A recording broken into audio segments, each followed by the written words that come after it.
à Dieu. Vous savez, dans 90% des cas, ça ne marche pas.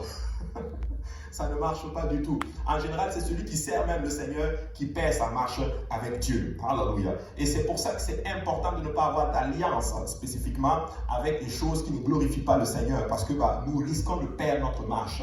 Voici pourquoi Dieu avait empêché ses enfants d'avoir une relation spécifique avec les nations païennes dans lesquelles qu'ils vont rencontrer dans la terre promise.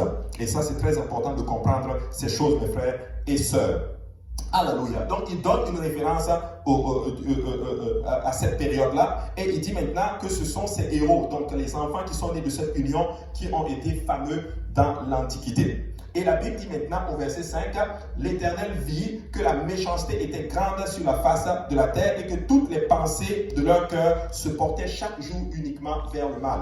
Et le Seigneur prend le soin de nous montrer ce qui se passe après maintenant cette union. On voit qu'il y a de la méchanceté sur la face de la terre. On voit qu'il y a, et la Bible dit, la méchanceté était grande sur la terre et que toutes les pensées de leur cœur se portaient chaque jour uniquement vers le mal.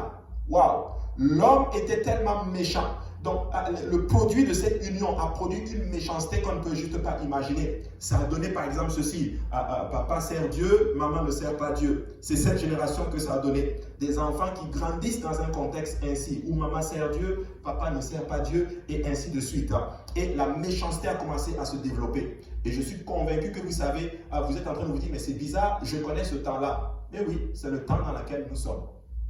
Où il y a beaucoup de méchanceté. Les gens ne regardent plus le Seigneur. Allez dans 2 Timothée, je pense au chapitre 3, lorsque Paul parle à Timothée, il dit dans les derniers jours, les temps seront difficiles. Alors, on va le lire, on va aller dans 2 Timothée chapitre 3. On va lire à partir du verset 1. Paul parle à Timothée. Paul dit, sache que dans les derniers jours, il y aura des temps difficiles. Paul est en train de qualifier les temps dans lesquels nous sommes comme étant de dur, de difficile spécifiquement. Pourquoi il emploie ce terme difficile? Parce que ce serait difficile à un moment donné de servir Dieu. Ce serait difficile pour toi, mon frère et ma soeur, de tenir pour le Seigneur. Mais nous devons persévérer. Nous sommes dans des jours où pour servir Dieu, il faut juste que tu produises un effort. Il faut que tu te surpasses. Tu dois exceller en d'autres termes pour pouvoir servir le Seigneur. Et là, Paul maintenant explique pourquoi les temps sont difficiles, pour en d'autres termes matcher ce que je suis en train de vous enseigner dans Genèse chapitre 6. Paul dit ceci, car les hommes seront égoïstes. Premièrement, ils pensent qu'à eux.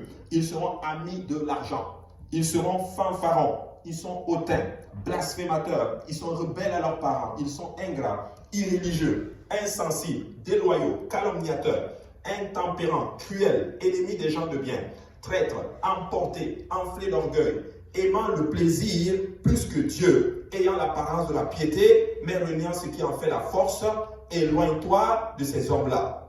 La Bible dit, Paul parle à Timothée et il décrit à Timothée les derniers jours. Voici ce qui va se passer. Et quand je regarde notre génération aujourd'hui, les temps dans lesquels nous sommes dans cette génération-là. Et l'apôtre Paul dit, éloigne-toi de ces gens-là.